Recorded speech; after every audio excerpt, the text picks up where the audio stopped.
In the last episode, we saw that memorization alone cannot explain perfect uniformity.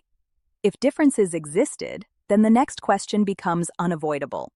When was the Quran written down, and who decided its final form? Muslims are often told that the Quran was fully written down during Muhammad's lifetime. Islamic sources tell a more precise story. Verses were written, but not as a single book, not in one place, and not in a collected form.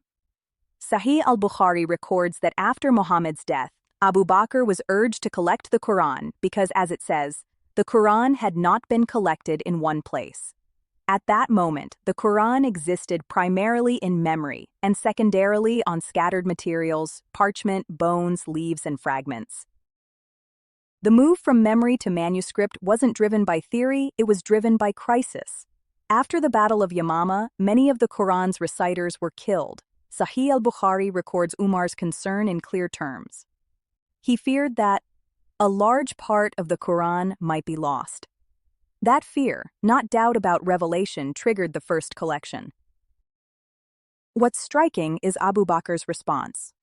Sahih al-Bukhari records that he initially refused, saying, "How can I do something that the Messenger of Allah did not do?" This wasn't hesitation about importance, it was hesitation about innovation. Only after reflection did Abu Bakr agree to begin the collection. Zayd ibn Thabit was tasked with collecting the Quran. He later described the process himself, saying it felt as heavy as moving a mountain.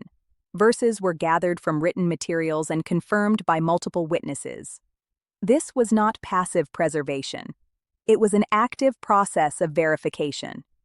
This first collection mattered, but it was not standardized. It was kept privately. It did not eliminate differences in recitation. And it did not function as the official text for the rapidly expanding Islamic world. As Islam spread beyond Arabia, disagreements over recitation intensified. Sahih al-Bukhari describes soldiers accusing one another of incorrect recitation. Hudhayfa ibn al-Yaman warned that the community was beginning to differ, like the Jews and Christians before them. The third caliph, Uthman, responded by ordering an official standard text. Copies were produced and distributed. Other codices were destroyed. Sahih al-Bukhari records this plainly, not as rumor, but as policy.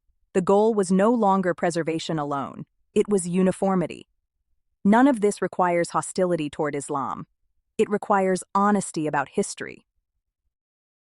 Writing, collecting, and standardizing the Quran involved identifiable human decisions at identifiable moments. That doesn't automatically disprove preservation, but it does redefine what the claim can reasonably mean. In the next episode, we'll examine the manuscripts themselves, what early Quran manuscripts show, and what happened to the texts that didn't make it into the official standard. Not rumors, not speculation, but physical evidence.